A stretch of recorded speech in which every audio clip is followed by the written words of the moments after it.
大家好，歡迎收睇賽馬指南針啊！咁就整條片啦，咁啊 briefing 一下，琴日度完馬經，今日唔記得咁開條片啦，順便再重溫一次啦，咁啊啲度馬嘅內容，同埋睇下啲指數嘅走勢啦。咁啊事不宜遲啊，可以睇下馬先啦。咁啊第一場啦，琴日有咩注意關注咗？咁就係4場啦，呢個基亞騎士啦，兩度試閘第一未上名，木火龍區試閘第一輕鬆跟前。咁另外高指數就呢個5號啦，快樂寶寶啊，7號添起運咗，即係有心意上次99指而家啦。咁啊末段嘅話就係2號嘅智醒大將落班馬有試閘就係隻3號獵寶勤。而家睇翻指數最高係隻木火龍區嘅，琴日都已經係一度隔夜嘅時候都已經係幾高噶啦。咁啊開飛嘅時候睇翻 pace 一度試過84指嘅，咁啊再配合埋個閘，而家隻馬9點幾倍，其實幾抵玩啊！咁啊，另外指數跟佢差唔多高嘅就係隻10號快馬加鞭啦。咁睇翻操練嗰度都即係有信號啦，話咩騎師親自試閘，上次冇得助手。咁啊睇翻落去8同11，其實兩隻高指數都有嘢講啊。反而呢隻3號而家大熱門，其實指數而家係偏低緊。咁啊，琴日開飛階段一度都高高地嘅8182，而家落到78，好似就係冇咁樣樣，呢隻熱門可能。即係有啲危險咁樣樣啦。嗱，嗰隻馬突然高指數啲，睇翻操練上面都有得講嘅。咁啊，歷險大將10號馬試閘3個都好，有個第二。咁啊，睇翻佢其實琴日指數比較低，但係今日去到呢24點 BR 開始呢，慢慢越嚟越高啊。歷險大將今場有爆冷機會，睇翻操練其實都密密麻麻啊。咁我覺得隻歷險大將其實係有變身機會咯。咁啊，第一場睇咁啊，睇第二場。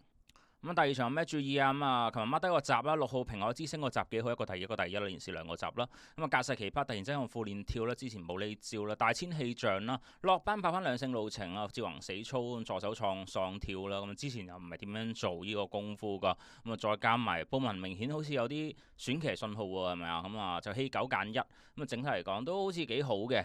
咁啊睇下指數有咩睇先啦，指數暫時計而家最高時尚歡欣喎，但係隻馬初排個路程，你問我信唔信？唔算話好信嘅。咁你話佢得唔得都冇話一定唔得嘅，1650，因為佢沙田1400跑到嘅，咁啊唔會話嗰個躍進太多嘅，咁啊而家指數最高，似乎你13倍馬你唔拖佢，你好似戇居居咁樣樣咯。咁啊另外指數其次高有邊幾隻啊？4號都靈勇士、5號隨奇威風、7號活力精神、11號嘅試跑得。嗱呢幾隻都係路程有得講嘅馬嚟㗎。咁啊，所以都冇話唔得嘅。你潘頓嗰隻試入第10，好似爭咁啲。都靈勇士上次贏過，嫌佢太後追。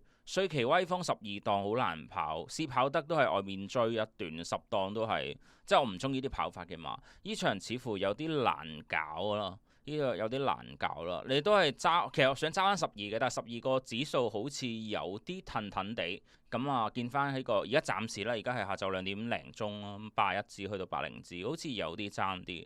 奮鬥輝煌指數有少少上揚啊，睇翻個 B Win 個位80到81指咯，咁啊其他就再度啦。呢場好似未必12，即係本身琴日度馬話覺得12似咁，而家覺得12又未必似，即係1又係，即係1指數跌咗。即係1又未必遲，依場暫時睇指數好似爭咁啲。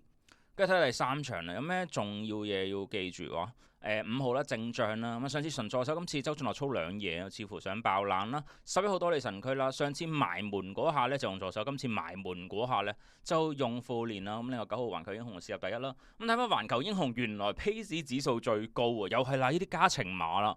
你問我覺得難信㗎，好難信㗎。咁但係15倍嘅馬高指數，你咪拖腳咯，膽就唔夠膽嘅。老實講我，仲有指數邊隻高啊？4號都幾高，小飛俠啊，呢隻馬應該多數放頭啊。咁但係呢隻馬呢個路程盲滿嘅，即係沙田會好過谷草啊。呢隻小飛俠，所以就都難諗，都難諗。而家望下啲指數方面都未揾到答案喎，即係佢叫我買嗰啲嘢，即係話可能佢個信號強嘅，好似都未必有啲咩特別似嘅馬可以俾我買到。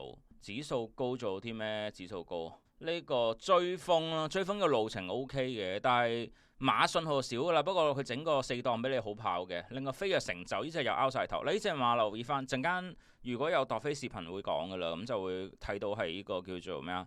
呢個叫做飛躍成就隔夜 pace 成10000蚊，我唔知咩料呢隻馬咁啊，但係就。即係你加程太多，我自己會驚驚地。呢場都勉勉強強多利神區咯，係咪先？而家暫時 B Win 指數最高係佢82指，冇啦，諗唔到其他啦。即係其他個方向麻麻地。你多利神區有嗰個埋門用副練呢，係似，因為蘇偉賢去馬功夫中意用副練。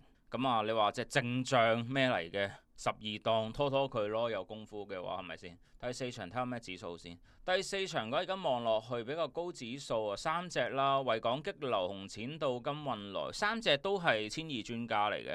咁啊睇下咩備忘，琴日備忘咗，而家望翻啦，我哋再溫一溫先啦。1號嘅方唐冇事啦，落班跑首本。4號嘅踏雪尋梅啦，上次練馬師1跳，今次3跳。雪卡福星啦，咁就係之前市集第一未上名啦。其實有拍集，上次冇呢招做隻海洋帝君。咁海洋帝君呢，就呢、個埋門跳一跳啦，兩跳一集啦，好密啦，部署爆啦感覺。咁但係海洋帝君，咦唔係喎，突然有個指數喎，嗱呢隻真係有機會爆，而家25倍，因為佢個 pace 係由冇指變有指。呢隻留意住佢必拖啊，唔使講咁多啊。嗱，部署似隨雨石嗰啲招數，加埋6檔，加埋我嗰、個即係操練改變，又 mark 低佢咯。咁啊，另外如果你話膽揸乜嘢嘅紅錢道，其實正正路路嘅。琴日度馬都係話紅錢道其實真係正正路路。咁啊，金運來其實係叻嘅，但係上場唔知跑乜嘢俾我睇。維港激流上次係左穿右插㗎，拉中間拉唔到，拉入面又勉強有位，跟住但係入面又不離地咁樣樣，佢頂到個第3喺度。跟住維港激流其實係唔差嘅馬嚟嘅。咁啊，所以呢場膽你正正路路揾隻放頭馬紅錢道咯。金運來上次輸到唔想再信佢，海洋帝君呢啲必須買咯。其他未睇到啲咩？踏雪尋梅有指數，你咪中意咪拖下佢咯，11倍嘛。翠湖烈風估唔到喎，20倍喎呢隻馬。其實翠湖烈風呢隻超抵買喎，你贏完再試集部署一定遲。你話12檔上次佢都追㗎啦，係咪？膽唔夠膽，但係佢比較高指數你，其實你拖佢係好正㗎。翠湖烈風嘅話。我哋再睇第5場有咩要提下啦。咁啊，指數方面最高大千絕塵啦，啱啱講過2隻大千啦，可能依隻似啲添喎。咁啊，另一隻佢一劍都幾高嘅指數。咁啊，大千絕塵更加係而家 BR2個 pace 最高84指啦。咁啊，另外有個集市入第2逐步追上啦。其實12幾正啊。咁啊，另外再講就係隻5號嘅勝在當下啦。咁啊，埋門嗰用周俊樂上次用助手啦，呢個要 mark 低佢啦。1號有個落班喺度，不過落班外檔。唔會話太順，睇翻指數暫時都未有。咁啊，呢場本身原意揸膽就應該11心理有數最好啦。加州本事個檔位爭少少，但係都係好馬嚟㗎。上次因為3同11兩隻贏甩後邊㗎，咁所以預計跑多次都係好嘅。咁啊，宜昌精神啦，指數都叫做不過不失啦，有個81字喺度咯。呢場暫時望落去未話有明確方向，但係我本身琴日係得2隻嘅啫，我覺得31。就應該係膽喺呢2隻揀，而家好似多隻12喺度，12好似不能忘記佢，因為呢隻高指數同啱啱嗰啲乜嘢環球英雄唔同啊！環球英雄係1200馬跑1650，呢隻係1200馬跑1200啊！咁啊，大千絕塵個感覺係唔同，呢隻似啊，今次係啊。咁睇下陣間指數有咩走勢，因為而家時間上早在2點幾鐘，今日即係有排都未跑，係咪先？咁啊，我都提前即係 briefing 下大家，再 briefing 下自己啊。第6場啊，指數有咩注意下啦？pace 方面2隻最高，2號農民邊影，4號飛雪神區，飛雪神區有啲鼓勵唔到喎啊！咁啊，你話農民邊影似唔似？操練遲啊，馬嚟講2200加程有啲多，唔知得唔得？咁啊，飛雪神區就我都唔識評價呢隻馬，不過高指數你冇得唔要咁解咯。呢場其實本身琴日度馬都覺得難㗎啦，有隻馬注意下啦，青雲龍區啲指數彈下彈下咁樣樣，同埋隻馬本身預佢係長途馬嚟嘅。咁啊，試過集幾好，留前鬥後追好多啊嘛，試入第4，咁啊呢隻馬有啲難揾機會。其實之前試過幾次呢，係即係嗰啲試集唔差。有隻馬奇怪怪係隻風神，我唔知點解會咁熱，拗晒頭。而家睇翻個大熱 pace。即係我唔明點解依隻馬係有得大熱 pace 咯，係啊，唔理解咯，唔理解真係唔理解。咁啊，呢隻係咪好似隔夜有啲大住飛啊？同大家望一望啊，好快脆啊！睇翻呢個叫做青雲龍區冇喎，依場反而。即係冇咩話隔晚大飛啊！有隻就8號嘅盈益線隔晚有個係咪隔晚定凌晨啊？有1萬蚊。陣間如果有出賽前度飛片啦，多數會出嘅，咁啊會講嘅。賽前度飛片唔係片啦，係直播咯，咁啊應該會講。咁啊隻盈益線其實老實講，我覺得2200最好嘅。依場嘅話，你睇埋隔夜嗰陣飛嘅話，依場我自己覺得渣打應該盈益線嘅。睇翻指數都唔算話好低，雖然唔係最高嗰隻但係佢唔係好低，我會想盈益線。係啊，而家9倍碼2.5倍 pace 抵玩嘅盈益線。咁呢場做啲咩注意下？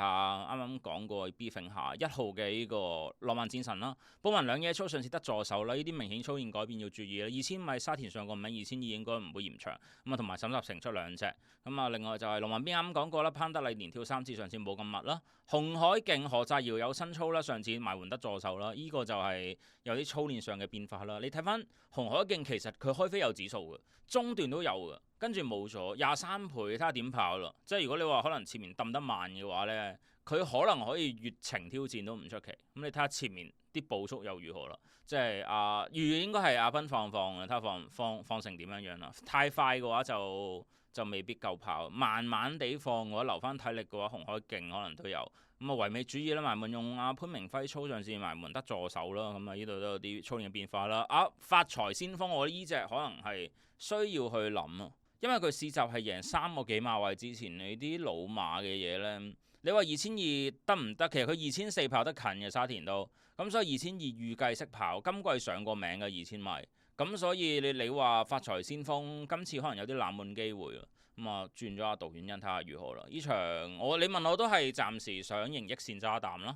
第7場睇下指數方面有乜嘢咧？運來五寶就跌好多啦，指數就得翻78就算㗎啦。睇下其他先啦，90、11、12 4隻都高指數。嗱預計我拎翻11號嘅良區好友嘅都係咁啊。之前試好閘啦，跑翻呢個上名路程，今次好檔位時間最快1分09秒32啦。咁啊另外咩注意翻啊？就係團結智寧啦，嗱贏馬操1次。今次贏完馬操4次，咁所以我覺得你團結智寧個操練係似樣啦。歸麗人生咁啊，埋門希威森有彈奏，但願唔騎喎，但係希威森去咗騎隻佳運發，咁即係10號可能而家高指數可能要諗啦。睇翻時間都快㗎，即係佳運發1分09秒65。咁啊，另外就係埋門幾人安有操喺隻9號嘅長隆區啦，咁上次得助手啦。呢隻馬其實呢，我琴日本身出片嘅時候呢，都覺得佢唔係咁好啊，但係呢，我後嚟再諗下。其實呢場都冇咩好揀嘅情況下，佢整個2檔俾你呢，其實幾好跑喎。上次輸唔係輸得完，但係都係咪先？咁所以其實今次冇得話擺得好後。即係琴日我本身就話即係膽可能都11、8啊，可能未數到隻9係咪？數埋4未數高，但係我今日有啲諗法，我覺得其實9都幾好。而家望埋指數偏高係咪先？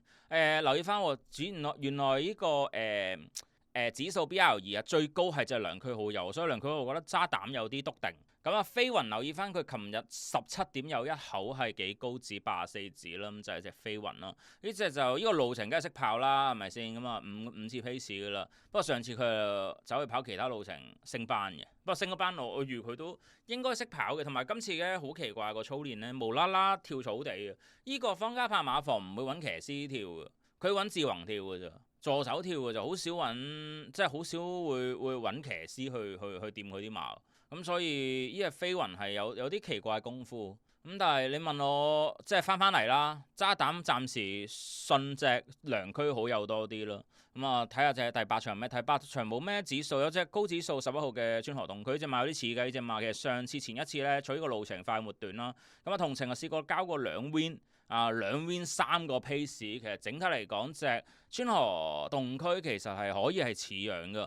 咁啊今日呢場都好多因素睇㗎，先講下咩啦。傑出案子落翻班啦，落班跑翻最佳路程啦。之前試閘自動湧上未上命啦，呢個因素啦。12檔麻麻地，不過真係你呢啲落班又整好晒，又咩自動湧上閘嘅呢啲係正㗎。咁啊另外就林家山神啊有權變身，我懷疑真係最佳冷腳，不過冇指數拗晒頭，因為22倍嚟講點都有個78俾我嘅，應該要佢冇，咁我就冇話去到好篤定要買先。係啦，但係我覺得即係正路，你4連環必拖嘅林家山神，你呢啲咁樣試閘2個一個，唔係之前試入一個第一，啱啱試閘個第5都不過不失，係咪先？埋門又騎師操啊，操上次冇得助手，呢啲全部都係去馬信號。咁啊沙田之後呢，贏2個幾馬位啦，嗱琴日有注好大注㗎，你睇翻早段佢曾經係熱過㗎。咁啊隻沙燕之友而家整個好檔你，咁啊都唔算話好好嘅中檔啦，咁啊都要拖㗎啦。你啲贏兩個幾馬位集，咁啊幸運星球買滿用啊，潘明輝上次冇呢招，呢個都係一啲去馬信號咯。咁啊咩莫偉傑最近都好醒目嘅，尤其是爆冷爆得好醒目，係咪？咁啊翻嚟回顧翻今場應該係揸咩膽啦？琴日有隻馬都好少提嘅，而家睇翻指數幾高，輕功萬南。而家暫時指數見佢比較高兩隻就輕功萬南同埋川河洞區嗱，兩隻嚟講，你問我點揀呢？川河洞區會好啲，我覺得川河洞區會好啲，即係畢竟呢隻馬就即係叫做係前兩次嘅，就嗰場嗰個績係強績嚟㗎，嗰個快末段績。加上你個檔位都好啲咯。我諗如果你呢兩隻揀，應該會揀川河洞區。咁我自己本身自己比較中意隻安康萬里，而家指數爭啲。指數騰騰地，我唔係好即係又話冇話唔中意嘅，咁呢場大家都好參差，即係可能即係俾個後備選擇啦。即係二膽仲係咪二膽？陣睇下指數會唔會冇晒真係驚。不過上一次係冇指，但係跑出嘅，所以都呢隻馬都冇話睇得咁死。咁但係如果你話我哋跟指數行嘅11號川河洞區暫時以上最好咯。自己心水安康萬里，啲埋門副練加騎師操，上次得騎師係咪先？贏馬都係騎師操，今次騎師加副練喎，雙劍合璧天下無敵係咪？呢啲都係非常之好嘅因素啦，亦都有個戲劇嘅喺度咯，係咪先？贏完即係10號，今次唔騎翻，咁亦都係一個幾好嘅信號啊！咁10都唔係唔差嘅十都唔係唔差嘅，咁但係。你自己睇下點樣睇啦？呢個10呢個精彩進賬嘅嘢，即係始終你升個班，上次係贏得好犀利，贏得好開。咁我哋睇下第9場有咩睇啊？指數最高係乜嘢？而家暫時指數最高係2同4，打朗莆田遙遙領先啦。上次莆田贏得好靚嘅，今次可能都有喺度啦。琴日都冇乜點提過呢隻馬，因為見冇咩因素。但係如果你話而家指數最高嘅話，要注意翻，因為呢隻馬我冇記得上次係有賽前重飛，跟住就贏埋。咁下次我哋可以睇下呢個有冇咩？我記得下波飛嚟嘅，我記得係。同埋睇翻指數呢，隔夜指數最高都係打朗莆田啦。喺個 pace 度一度幾口84啦。另外就係遙遙領先啦，呢個路程幾強，其實贏過一次太陽勇士，唔知大家記唔記得？嗰次好似係加州贏，加州動力贏，跟住係咪加州動力啊？好似唔係動力喎，加州乜嘢啊？加州係唔理邊隻加州啦。嗰場就佢入個 Q 啦，贏過太陽勇士，所以呢個路程應該係冇問題嘅。希年勇咁我自己係最中意㗎啦，暫時即係賠率好分啊嘛，係咪先？你整個10幾倍俾你上場有贏馬嘅，係咪先？跑得好一直都呢啲就正啦。都係1、2、3、4咧，呢4隻可能最好啦。其他有咩注意翻？我做到上咗字個 pace，上到82字嘅呢隻馬，即係你3班都難贏，你上到2班位置機會咯。我又唔會話睇得好。即係唔可以話睇得好死嘅，唔好話劃死佢，但係一定睇唔高啦。只係話隻至尊貴寶，1,200碼嘅嘢，你算啦，即係唔好話睇得咁咩啦。呢隻馬，即係我都唔明嘅大熱門，你問多我10萬次都唔知佢大熱門。呢場有咩注意下？我哋都係要講一講，即係 briefing 一下大家啦。快路上次92指要注意下啦，前一次唔係上一鋪，係上一鋪再上一鋪啦。另外電信巴打啦，上次粗爆咗嘅，我覺得今次有機會，但係而家冇指數，有指數再諗啦。而家暫時可能係4連環腳啦，Q 腳未必拖10。跟手就係冇咩特別啦。太熱揾有試閘啦，試入第6咁，但係就一般嘅啫。講真個閘就依場主要1、2、3、4啦。如果你話睇翻呢個指數方面嘅，可能其實3都高啊。睇翻 B pace 原來3係最高嗰隻太陽勇士係嘛？如果你話去到 E pace 就3隻啦，2、3、4啦。所以其實如果拉翻勻，應該3同4最好。暫時太陽勇士同大朗莆田呢兩隻馬即係會比較好啲。同埋你睇個跑法都係，但係太陽勇士個跑法係比較佔優啲，係咪先？可以撳住嚟食，又可以放頭啊！你慢嘅我自己放，你唔慢嘅我跟住嚟食，係咪？大朗莆田上次贏得叻㗎啦，睇下呢隻馬又如何啦？不過隔咗一場㗎啦，睇下呢個大朗莆田點樣啦？睇下有冇啲咩早飛過萬飛呢？有嘅話要注意下，好似 mark 咗出嚟喎。等陣先，我好似有睇咗少少飛嘅，呢場有冇過萬飛呢？呢場第幾場？呢場第9場好似冇，暫時未睇到有。但係都係注意嘅碼之一啦，注意嘅碼之一啦。今日講咗咁多先，唔係今日講咁多先，呢一場啊，呢一日啊，呢條片啊，講住咁多先啦。轉頭可能而家我錄片時間2點半到，出埋片應該2個字到啦用。可能大家睇完呢條片，我唔知條片錄幾耐嚟，咁費事望啦，唔望到幾耐，可能10零分鐘啩。應該3點半到4點鐘可能會有個度飛直播，我睇下到時點樣去部署啦。我到時再同大家講，拜拜。等等，記得訂閱，拜拜。